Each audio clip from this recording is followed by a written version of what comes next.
Welcome to episode 14 of the Rick Chappell podcast.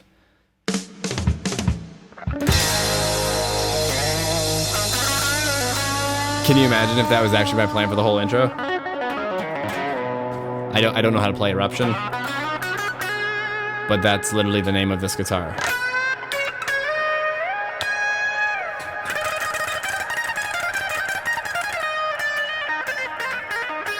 And this is what it sounds like with my ambient preset.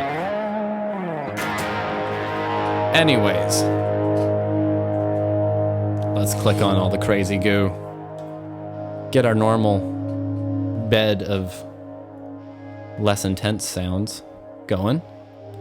Slow my brain down and get to episode 14 of the Rick Chappell podcast. First off, yeah, not my guitar, literally. So, I've been joking about how we're gonna run out, and I pretty much have, at this point, to do a new guitar every episode. But I work at a guitar store, and I actually borrowed this one to make a different video with. But hey, it's in my apartment right now, and I may as well use it while it's here. This is the brand new-ish, I mean, they came out a little while ago, but this one's still brand new, you know what I mean? Eruption by Fender, essentially. I mean, it says EVH on the tin there. Turn it down on my headphones. I'm going to be deaf by the time we're done. It may say EVH up on the headstock, but it's made in the Fender Mexico factory. EVH is currently being produced by Fender, so it's a Fender in my eyes. It's a Strat headstock and a Strat body and many Strat type things. So to me, I guess this is the first super Strat, right? Isn't that what he always gets the credit for? And being the guy that we all know and love. Okay, I gotta get a picture of Eddie Van Halen off my screen, or we'll just talk about him the whole episode, I'm sure. What do I have written down? I mean, I do want to get to all the cool things about this thing. My favorite thing, just to continue nerding out, and then we will move on, is the whammy bar, the good old tremolo. I don't know why. I suspect it's because it has a brass nut, but this tremolo unit is like the most stable I have ever played. Like, including Floyd Rose's and whatnot. This thing...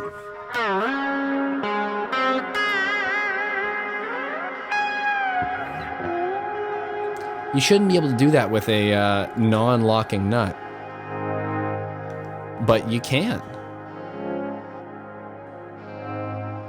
So, props to Fender. And everybody in good old Mexico who helped out and made these awesome guitars. I'm not going to buy one of these either, by the way, spoiler alert. I have the red one, so that's the one I wanted, and that was the one that was out first even, actually, so I'm not changing my mind is what I'm getting at. But this thing's super cool, and I will make a whole video talking about it, but that's not this podcast. What is this podcast? This podcast, for those joining us for the first time, because you always might be there, I never know, man. You don't know who's consuming a podcast. It's the mystery of the internet. We usually just talk a bunch of crap here. And by that, I mean I blab on while I try to get the guitar to do pretty sounds. Sometimes, Sometimes there's even more goo. That's the goo. Where's the goo?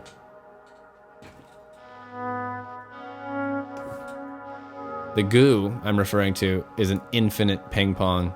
There it is. That goes on and swirls in the background.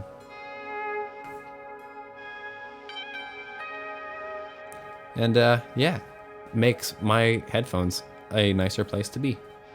And therefore, I think it might do the same thing to yours. There we go. There's an example of the podcast where you just make up stuff as you go. What do I have written down here, though, to do this week? Oh, I want to go through comments. That's a segment we are building into the show. And by comments, I mean comments currently on anything on my channel. I don't have that many comments a week, but obviously podcast comments are the main ones. So if you leave one here, expect it on next week's episode. Anyways, what do we got this week? 5 days ago. This was on my Fender Tone Master review, which is doing the best of anything I have put on YouTube, basically ever. So that's cool. He says, all these videos of solo guitar, play in a band context and see if it holds up at band volumes. Helix, Fractal, Kemper, Tonex, all do, time will tell. You're right, time will tell with all these kind of modeling units. It's always in their updates and stuff, they can really do They're computers. So a new update can make it a different machine. You know, we've all had iPhones, and then all of a sudden it can do stuff. You're like, cool. Feels free, but you paid for it already. But yeah, that Fender Tone X is really cool. It has a lot of potential, and that's, you know, it's really easy to work with. But to me, the sound wasn't all there for what I do. I do think I kind of tried to do it in a band context. I mean, obviously, that just comes down to your playback system. I tried to put it in a mix there with Lamb of God. I don't know. There's a lot of sounds in that thing to try to cover in a video, but no bass ones. So, hoping that's an update.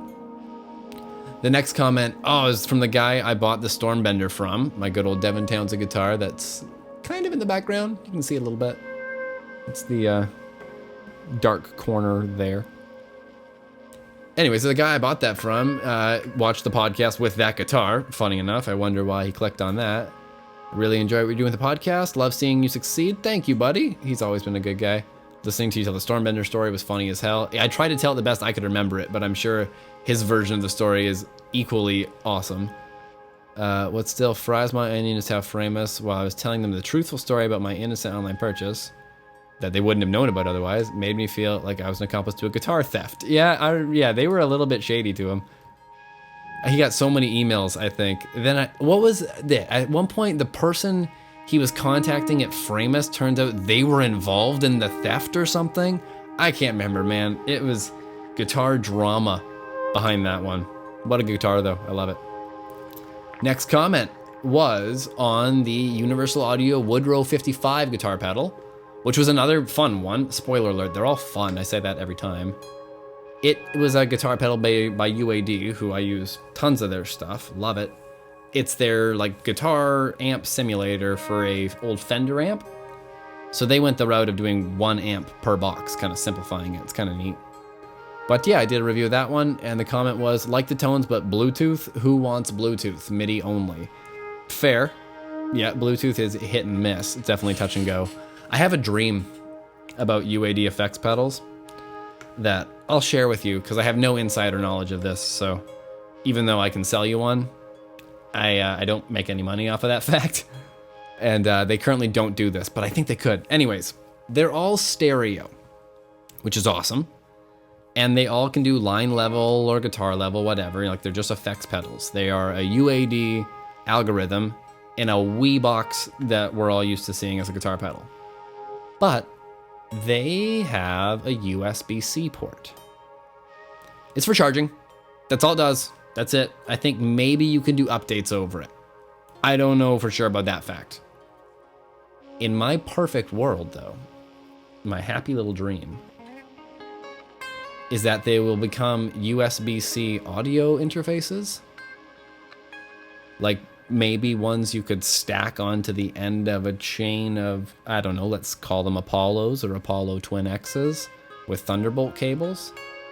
It's just an option. Or you sell a hub device. I don't know. But what I'm getting at is that they should have in and out built right in. So you could plug them right into your DAW or whatever you're using. And then you would have essentially a hardware like Lexicon 224 or 480L or 480L, if 480, whatever you call those things.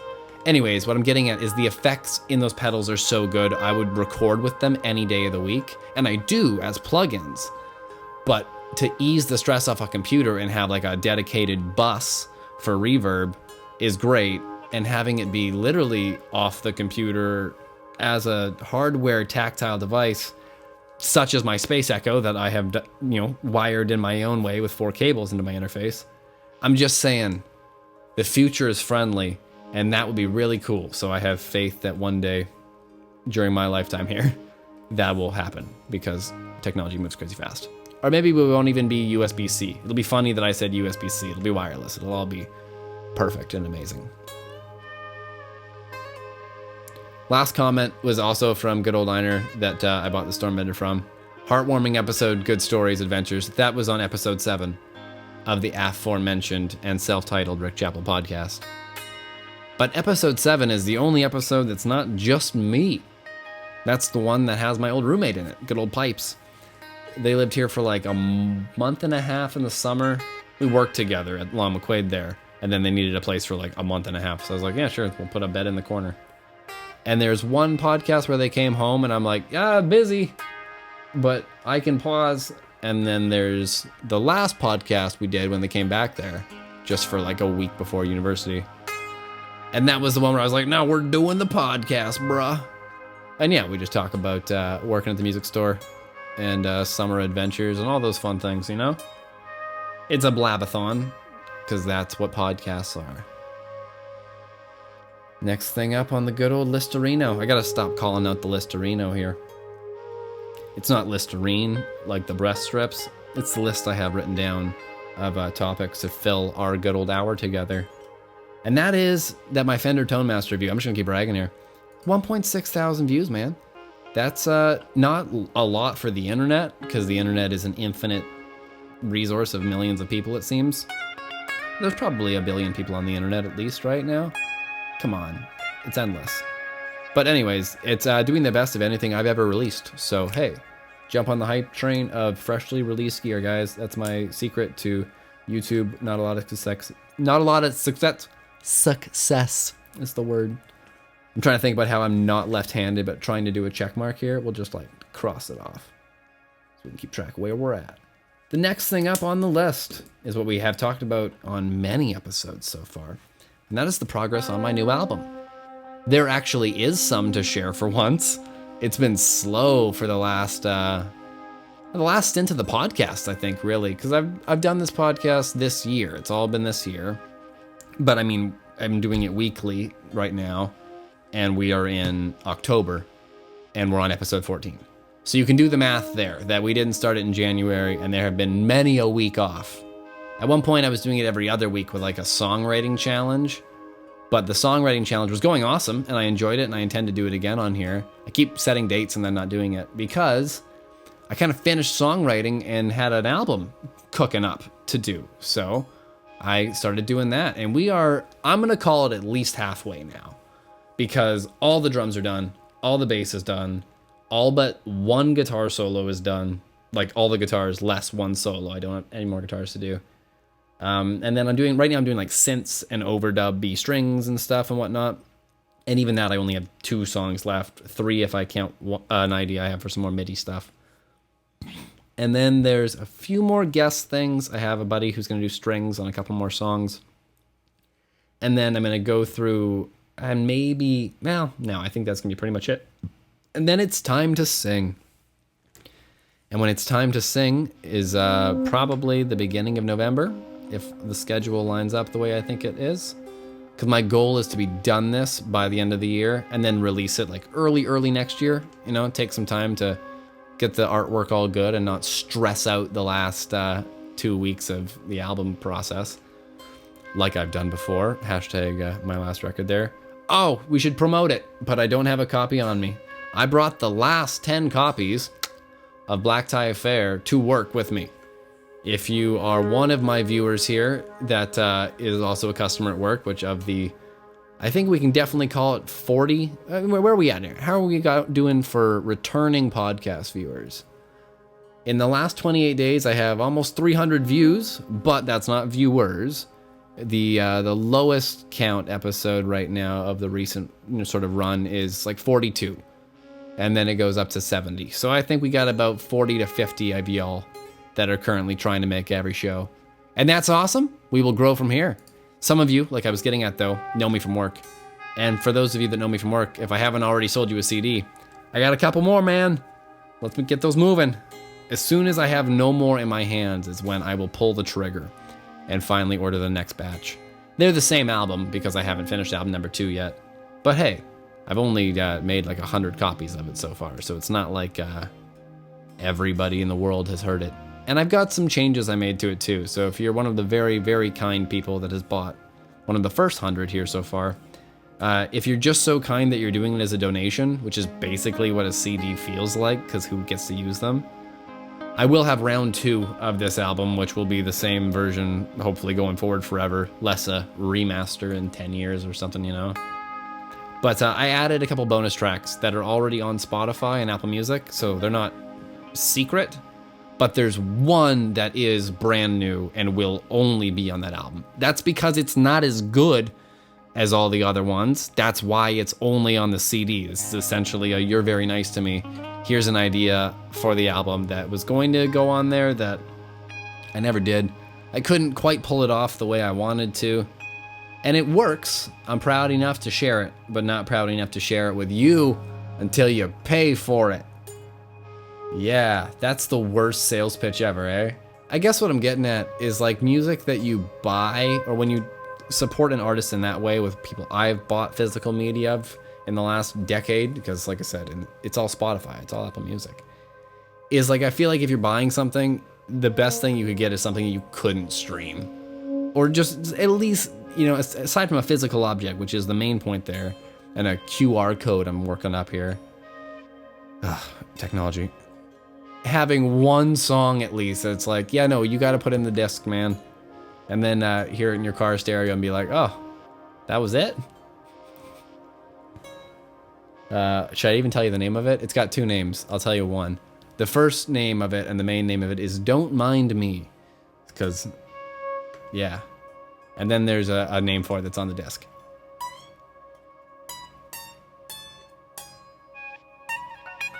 This is a great guitar. Seriously. Like, I love the red one. I'm not tempted to buy this at all. I mean, if I had infinite money, of course, you buy every guitar in the world. It's a sickness. It's a disease we all have. We all buy that, I mean, guitar players and the ones that shop at my store, of course, because I'm an enabler. But, yeah, it's so cool. For those that don't know, here's the quick history lesson. Why not? This is the EVH Eruption model. They've called it that because this is the guitar, if you've ever heard, you know, Eruption, like we played in the intro there, half-heartedly. That's recorded on something that looked just like this. At that time, it was not red. It's the same guitar, canonically, in real life there. He took this guitar and painted it red, and now it looks like that. But, yeah, for the first album, it was this thing. Anytime there's a whammy bar on the song. If there's no whammy bar, it's probably not this guitar, I'm sorry to say. But there's many a podcast and many a expert to talk about what piece of plastic Eddie Van Halen put between his fingers while he picked every note in that studio, or what they ate for lunch that day, or what kind of microphone was on the talkback. It's insane how detailed that record is, like, documented online. And it's awesome. I'm saying that because I just watched a video that was Eruption the Room mics. So it's just like you're standing beside the band and they play that song, and it doesn't sound beautifully mixed and crystal clear, but it's like it's a live, like, phone recording. Almost, you know what I mean? Like, you know the vibe I'm talking about. And it's perfect because there's no edits on it or anything. Like, there's one part that they made shorter, but you hear that it's just like, oh, there was a silent part, so we cut the silence to less silence.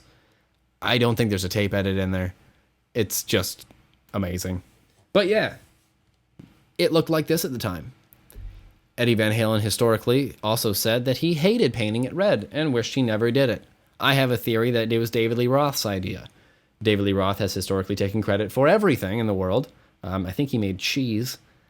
But Eddie had this, no bones about that. And then when it turned red, I think Eddie didn't like it. And David has also said, like, I invented the stripes. I think he maybe was like, Ed, spray it red. And it's better red. It just is. I think this guitar, though, I'll just spoil my my review for you. This is the one to buy if you don't have a lot of guitars. If you want an Eddie Van Halen guitar, you can either go full Frankenstrat or you can get this thing, in my opinion. There's Music Man's, there's a many other guitar, but these are the two most Eddie Van Halen guitars out there, right?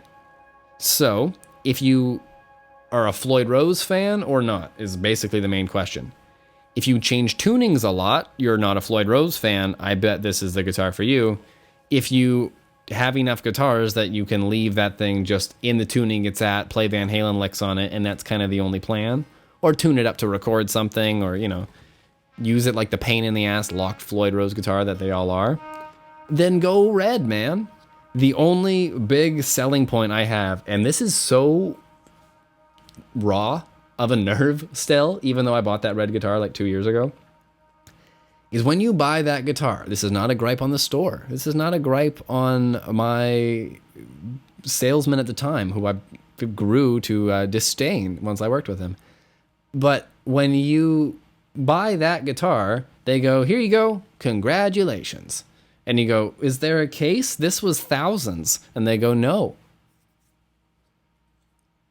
Because there's no fucking case. But this one that is several $100 less than the red one for, EVH tax has a bag. I want a bag. They will sell every nut and bolt, I swear to God, to make the red guitar even more perfect, from like the bicycle reflectors, which I suckered in for, to they don't think they sell the quarter, but they sell the eye bolts, which I bought from Home Depot, because come on, they're cheaper, and they're just eye bolts. What else there's the quarter. I need to buy the quarter still. I haven't done that. My point is, all of these things can be added to the red guitar. This thing is done in its form of the day, and it comes with a bag. So bang for buck, man, that's pretty solid. The shellac and crap they put on to age the necks of these things is super cool. It does seem to wear off a little bit, like that guitar has started to look a little bit newer on the back of the neck, but hey, it's only going to look newer for a bit until it looks older, because I have done my share so far of lighting it on fire and stabbing it with a fork. Fun fact, some of these marks are caused by, in the factory, they stab it with a fork to create the, authentic wear. I read that while eating pie. So I was like, eating pie and playing that guitar, I should add. So I was like, oh, ka-donk. And yeah, mine's extra relict with strawberry rhubarb. These pickups are hot, man. We can clip everything. But we're not gonna, because we like our ears, right?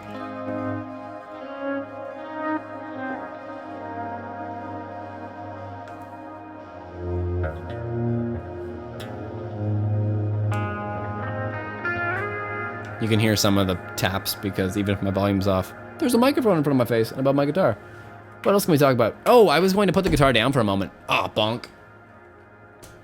And share not some songs off the album. We're going to talk about it more for the entire future episodes until it's out. And then, spoiler alert, we're going to talk about the next one, because there's going to be a next one. But I was going to share some of the synthesizer sounds that I've made. Or not made, but I've been using. So I'm using a hardware synth, just because I felt like doing something different than just scrolling through Logic forever. But I'm just layering a bunch of presets. So there's like, I didn't make any of these. I think most of them are factory. Anyways, it's an old 90s Alesis synth. And there's weird stuff in it if you want. Or what's some of the fun ones I've been using? That's a good one. Shimmer. I haven't used that. That's kind of lame. There's a piano in here that fucks. And it has a fun name. Pianothon? Nope, but that's cool. See, like it is fun to scroll through something and just get randomly inspired, but the computer was kind of endless. So this little computer has a little more limits on it, Hyper piano, that's it. Because it sounds hyper rad. And just huge, man. Like, have a sustain pedal somewhere.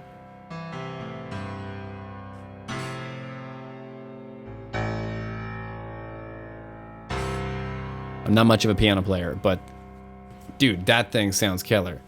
And I'm using my octave jump buttons.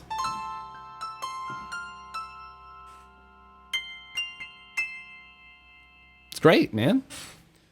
Hardware stuff is fun, even if it's just stuff that is literally computers, which you could do just as easily in a computer, obviously. Let's jump ahead, just because I am talking about the record, and that's about as much of the synths as I can really share. There's lots of other ones that go boo, but spoiler alert, they all just go boo. In case you didn't catch that, it's boo.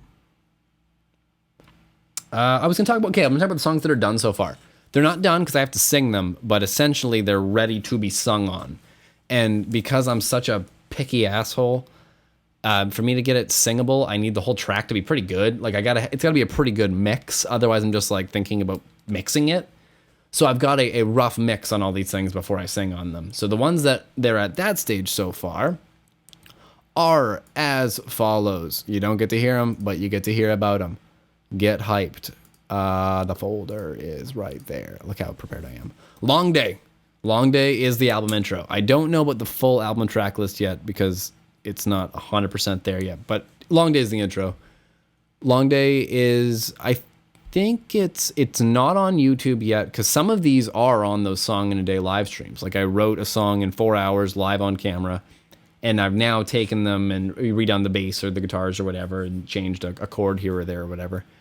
But they're going to be on the CD and they're going to sound as good as I possibly can make them. So that's kind of a fun video process, I think, that we unknowingly already did with this record. Woo! Long Day is not one of those songs, though. Long Day is a song I wrote with that same challenge, like here's your BPM, here's your key, go. But it was before I got the idea to film them. So it was still this year, I'm pretty sure, when I first did it, maybe early February or something. I think Piper, our old co-host and old roommate and one-time co-host, picked the letter and number there because I would just let anybody basically pick at the end of the workday, and then the next day be like, bam, song. Anyways, Long Day was a good one, so I kept it and it became the album intro. The next one had 2 names. It's on YouTube already. Spoiler alert, you can watch the live stream of it. It's called Groundhog Day on YouTube. That's not the name anymore. Because having a song called Groundhog Day and a song called Long Day in the same album was cheesy, especially because I'm pretty sure there's song 1 and 2 so far. We will see. I'm trying to cross my fingers with a pen in them. But it's got a new name now that I like more, and it fits with some of the samples and stuff that are on it. And it's really good. It's coming along. It's a big, grandiose, happy-sounding thing about dead people a little bit, so that's fun. There's a theme to the record, though. We'll get to that. The next song up is called Back in Time. And I think that's on stream. I'm all but certain. You know, let's find out for sure. This is the part where I should link the aforementioned videos, but we're not going to do that. The 40 of you that have seen that, or sorry, seeing this, I should say, have seen that. Content, big long videos. Can I just search for it? Yeah, it was called Back in Time. Yeah, okay, that was the third one of those I did, was called Back in Time. So that's D136, key of D, 136 BPM. And yeah, that song's evolved a little bit, but it's cool, and it's on the record. Spoiler alert, that's what I say every time. Can I share any more about it? I haven't even changed the lyrics so far. I don't think they're going to change. Some of them will from the live streams till now, obviously. But that one's pretty good, man. I like it. I've added some bars here and there. Sounds like a rapper, but no, literally like a length of the song to the whole CD so far because it needed to breathe more, and it's been a good choice. Speaking of which, that's exactly what I did to the next song. The next song is called Shine Those Eyes. I love that I'm reading this like a sports play-by-play for a record that you're not going to be able to hear for 2 months. But yeah, Shine Those Eyes is a good song. We'll start to wrap this up a little faster. Messiah is a good song I can't share with you. Office Break we'll talk about more because I have that spider tattooed on my arm that we are doing the most awkward position to try to show you. And so far on my track count, like my chart that I check off everything being done, the whole list of that one is tarantulas because that song is about my grandpa who had the tarantula tattooed on his head, which is why I now have one on my arm there. And yeah, it's about the office break I was on, and we spent a bunch of time together before he got too sick, and it was awesome. So it's another song that sounds incredibly happy about a really, really sad thing. But that may be my proudest song on the record. Oh, hi, Kev. Oh, I wonder if you've seen the cat being crazy. That'd be great. Actually, I don't want to say it's the proudest song on the record because we're in the running still. They're not done yet. But the one thing I can say about Office Break is my last CD, hello, kitty cat, may have sounded a little bit... Kevin, don't mess with her. That was rude. There's 2 cats, and Nookie just got her butt, chewed on. That's not healthy. Not for either of you. But, well, that distracted me because the cats were a disaster. Hello, Pumpkin. We were talking about Office Break, and, how my last CD was a Devin Townsend ripoff in a lot of ways. I mean, I wrote all the songs, but there's one lyric that I definitely stole. There's a call out, and it sounds a lot like Devin Townsend. I'm a huge Devin Townsend fan. But this new CD, I think, sounds less like that, which is always better. You know, find your own voice. Woo! But Office Break sounds like a Devin Townsend song. In a good way. Not like a cheesy song. Not that his songs sound cheesy, but you know what I mean. It's a good song, damn it. And it just happens to have a structure that I know he's used. But to be fair, the Devin Townsend song that I'm thinking of, especially, sounds like a lot of other songs, bro. So I think I'm safe. It's E-Aw, by the way. I wrote a song that kind of sounds like my version of E-Aw, which I love so much. And because I have Annika on this record, it is kind of fun. That E-Aw is a beautiful song he wrote. But Annika doesn't sing on that song. Spoiler alert if you think she does. There's a girl voice. It's not her. Here's more of your musical trivia with Rick Chappell. This album I'm talking about is not nearly as successful or famous as Van Halen one, though. Time. It's a cruel mistress. Maybe if it came out in 1978, it would be. I don't know. Anyways, the song E.A. is super cool. It doesn't have Annika on it, but my album does have Annika on it. Woo! On a song I'm not done yet. But she's done and has been for years. And in fact, the part she did is nothing massive. Don't get too excited, you Annika van Giersbergen fans. Which is me and many other people than... or sorry, I should say, me and many more fans than I have is what I'm getting at. She is a far more successful career musician. Kevin, don't play with the bag from Amazon. As cute as it may be. She's in chaos mode. Did you notice that when the guitar went down, my dialogue sped up? It's almost as if this is a pretty good cure for a brain like mine. Anyways, talking about Addicted, talking about my record, jumping all over the place, getting back to playing guitar. The last song I'll talk about for now off of my new record is a song that doesn't have a name, I guess. I don't know the full name yet. I have a name for it that I really like, but it's too long. I want to call it When We Left Our Old Lives Behind, because I think that's what it's about.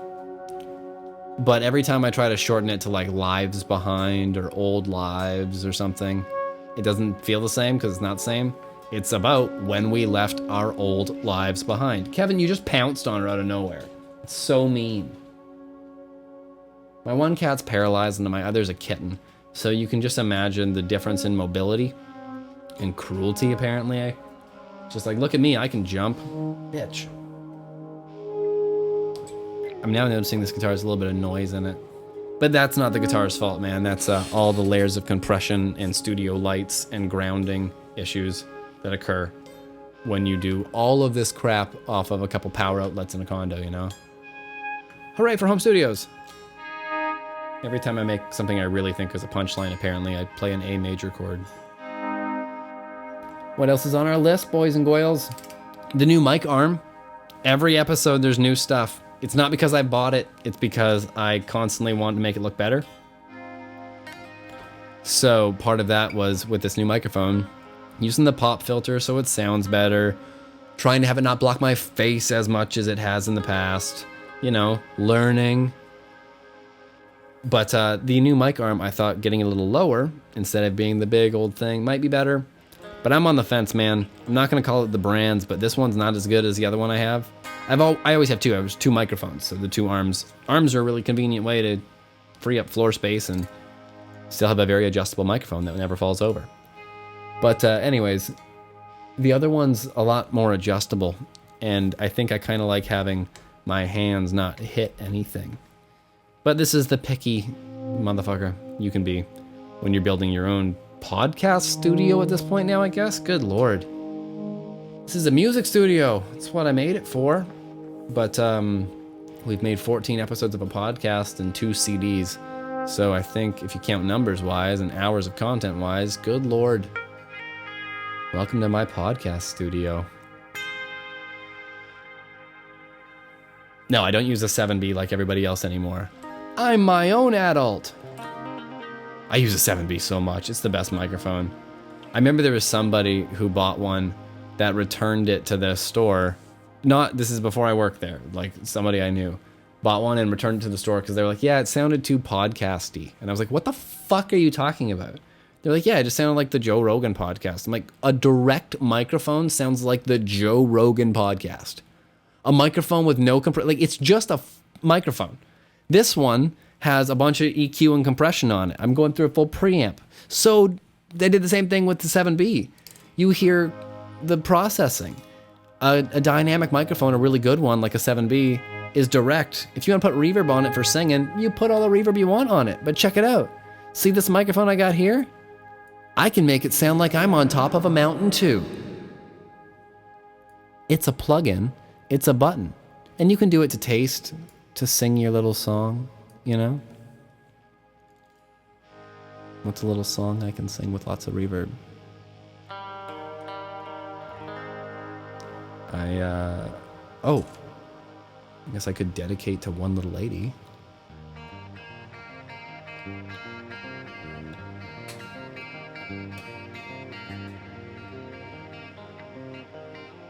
Sorry, I had to click a button and distracted me. And then I talked and distracted myself again. I'm your ice cream man. Stop me when I'm passing by. My, I'm your ice cream man. Stop me when I'm passing by. See now all my flavors are guaranteed to satisfy. Hold on one more. But see how reverb made the microphone sound like it was a singing microphone or a podcast microphone? Not the microphone? Because the microphones are just microphones? That said, yes, there's condensers, there's dynamics. Oh my God, we're not getting into all the techie nerd shit about that one right now. The main point I'm making is the SM7B is a good microphone. And so is a WA14 that I used before, and also a C414, which I'm now using. And I've mentioned for the last 3 episodes, I think now, because I'm just so stoked to have one finally. Oh, I should also talk about this big black box behind me. There's just this weird thing that's not new. I've actually talked about it in the podcast before. You just haven't seen it in action. And right now it's not in action. Hey, Gargoyle. What you doing? Oh, I didn't move the box of tissues. Try to clean up before I film and you just fail. Living loin. I also have been watching the playback monitor for almost 40 minutes and just now noticed the box of tissues. So, how observant. Took Kevin to make me pay attention. Hey, little bear. Looks like a little black bear. Like a miniature one that wants to murder me, you know? Do you ever get scared of how your pets of any kind, like I guess some dogs are big, but like your cat as a cougar or lion, you know, like one that we didn't turn into a toy, that thing would just decide one day it was hungry and like Joe Exotic your ass. You know what I mean? Like he didn't get eaten, the one with the no arm did. But that would be so, like Kevin as a like a panther, which I could visualize, you know, she's got the markings, which are none. Yeah, I'd be dead already. Like, she eats my ears sometimes already. Like, I will get nibbled. And it's not sexy. She's not a person. It's a cat that is trying to taste me to see if I'm worth it over the kibble. That's how I feel. But aren't they so cute? Right now, she doesn't even want attention. She just wants to be left alone in the background. Me too, Kevin. Me too. What a depressing way to get to our 40-minute mark. I have not talked about even half the stuff on the list. Or I haven't checked it off. And because of that, the last 20 minutes are going to be a scramble. But they're not. Come on, I have faith in us. I have a work story to tell. That is right. Thank the Lord that I wrote this down. I got 2, and we're going to ditch the guitar even just to tell it. There was a crackhead that got arrested outside, but that's actually not even the main event of that night. A man came in, a very large man of an ethnicity that some people find scary. I don't have to say anybody, and I'm not saying I do, but whatever you picture, let's just say it was that. He comes in, and he has a half burnt out spliff. And I use the word spliff because I believe it was both tobacco and marijuana, because he reeked like both marijuana and cigarettes. Or it could have just been all weed and he smoked a pack of cigarettes outside. I don't know. Anyways, it was out. And that was where I was going to draw my line with this guy. You can't smoke in the store, but you could beat the shit out of me, so I guess you can have that. he starts playing bass guitars, and he's looking for a 5-string. I point out to him the one 5-string that we have in the store currently, and he plays on it all he wants. And when I say play, I mean he beats it like it owes him money. Like he kind of just whacks the strings, wax on, wax off, all the 9 yards. And then he's tuning it, and he's like turning all the knobs. I'm like, just please don't break a string, but like whatever, do your thing, man. It's not an expensive guitar he has. Come in here and have fun. I think he had a guy supervising him at one point too. You know, one of those guys who's a little different. I don't know. I have so many vibes from this guy. But anyways, at one point I'm like, hey, do you want me to tune that bass for you? Because like he's been turning all 5 pegs, and I'm like, it's probably way out, and I do want to help him. So I pick up the bass, and I'm like, dunk, dunk, dunk, dunk, dunk. He's put it perfectly in tune. 5 strings are so notoriously hard to tune on the bass because the low string is so low. And somehow him just slap it. I didn't hear him play a note. And just by like tension or magic, I don't know, buddy guy Rain Manned himself a perfectly in tune 5-string. And, the microphone hasn't been clipping, has it? I'm going to cry because this has been a pretty good episode. I'm going to turn it down a tad. And if there's been little pops, I'm sorry. But I'm not throwing out 40 minutes of content.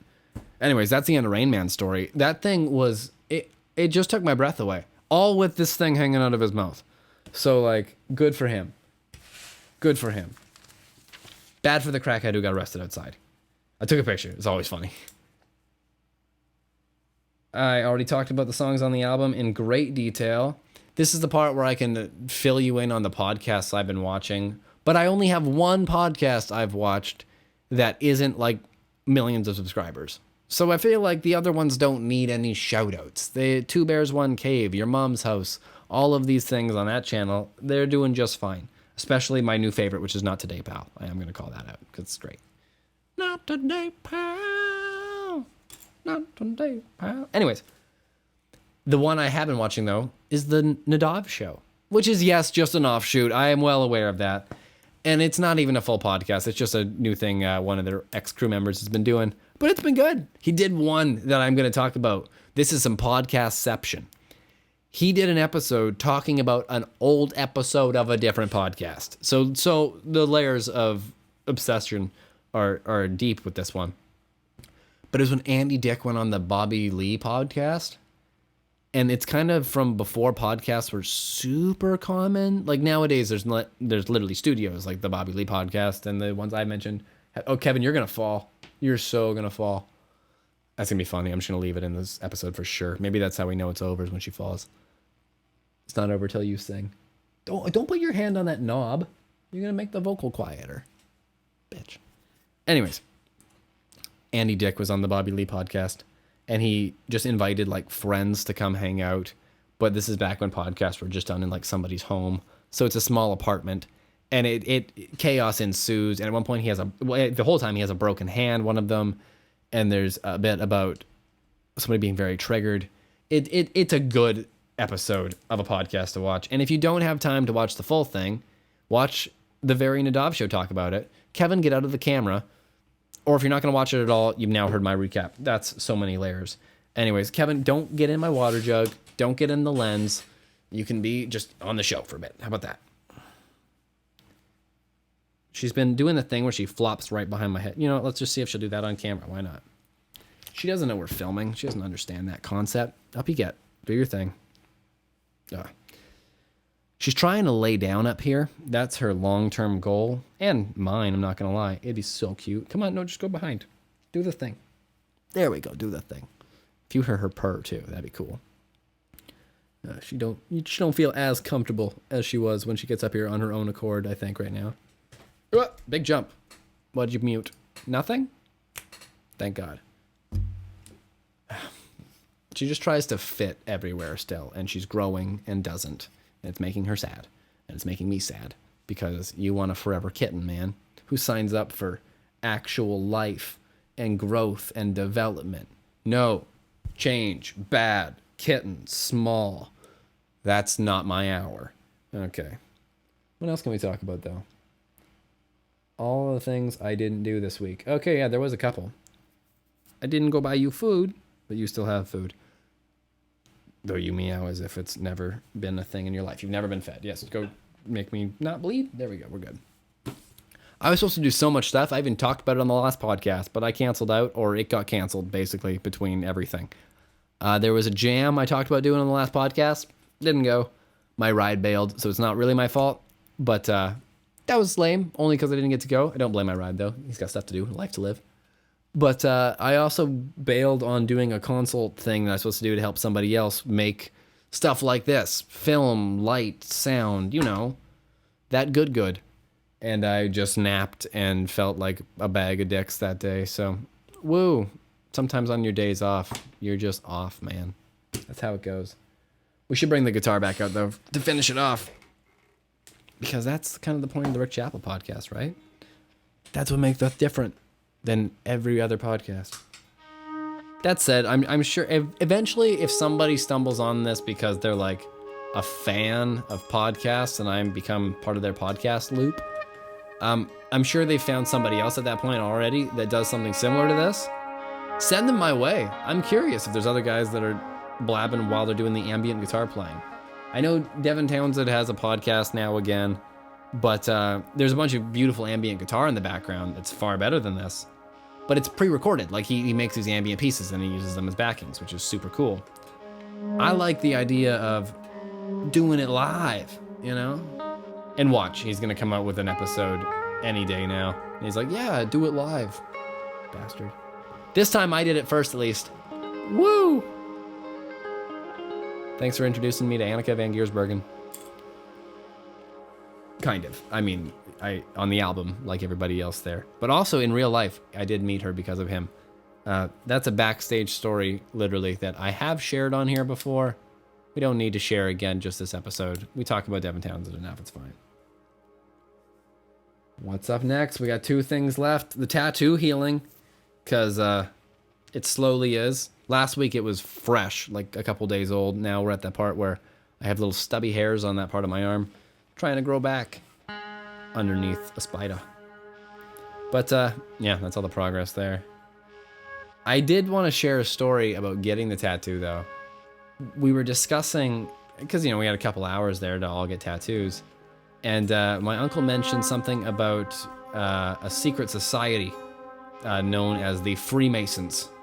And I blurted out the newest thing I learned about the Freemasons, which, not from him, but it turns out they're for the whites only. So they don't like to make that too public, because they're a secret society. But yeah, fun fact. Didn't know that one. I guess the secret songs and all that Illuminati shit is racist. I don't know. If you believe in secret societies, there you go. But that rule's real, because it's not all that secret. Anyways, moving on before I get offed in the middle of an episode by a hidden dagger. There is a Easter egg now in this current framing of the show, I should say. Kind of in the form of this little Hot Wheel here, but actually there's a, let's pull it out. It's not quite in the frame as much as I thought. I told one of my coworkers about these and realized many people in my life don't know about them.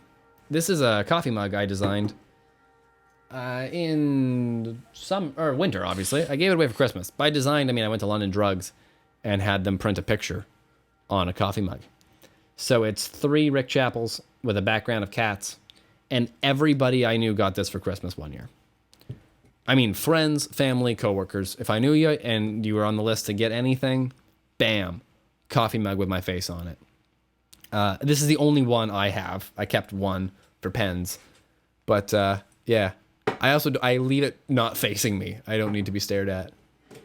I did the one joke that was made about it so far that's been the best ever. She didn't do it, but she so should have. Is the next year I got into a huge car accident and busted out all my teeth and fucked up my head and everything. So my aunt was going to give me the coffee mug back with like the dents and the scratches and everything in it, which would be so funny. But I think they thought I was a little fragile for that still. But no, come on, it would have been great. What else is, oh, there's a little Hot Wheel too. Should talk about that. It's a tiny little Bronco. This is how we kill the last 5 minutes here. Why not? We tell the Bronco stories. My dad had one of these when I was growing up.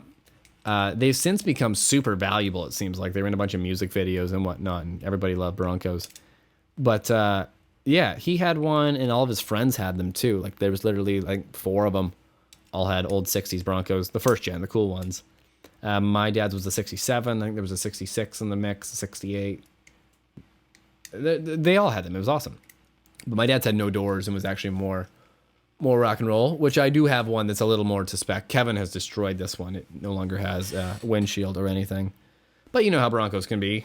Everybody thinks they're Jeeps, no doors and all that jazz. Anyways, I currently have that truck. He passed away years and years and years ago, but that thing never went missing. Nobody else got their hands on it.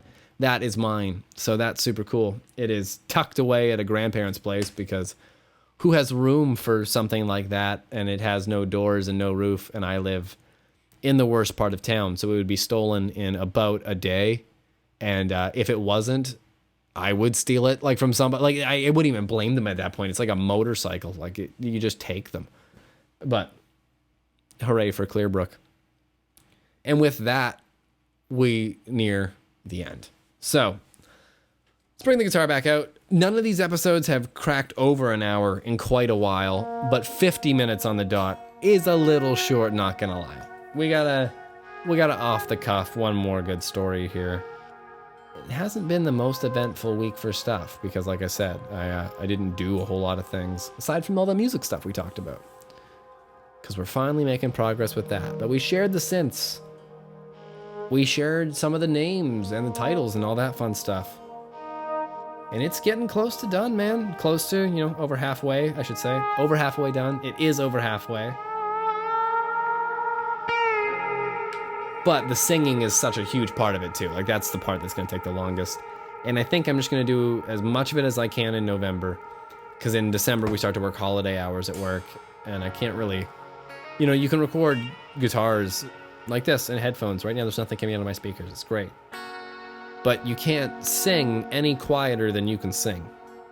And I live in a condo. So I keep it down, after an ungodly hour. Right now it's 9, and I can definitely talk because everybody's allowed to talk in their apartment. But I wouldn't be singing right now because I sing a wee bit louder, as I'm sure you're aware. If you have seen any of my other videos, which are probably on the screen right about now, and that is a great time to wrap up episode 14 of the Rick Chappell podcast. As always, I've been Rick Chappell, and you should go to www.rickchappell.com. All right, CHAPPELL.com. Wow, the brain hit reset there. And with that, I bid you adieu. See you next week.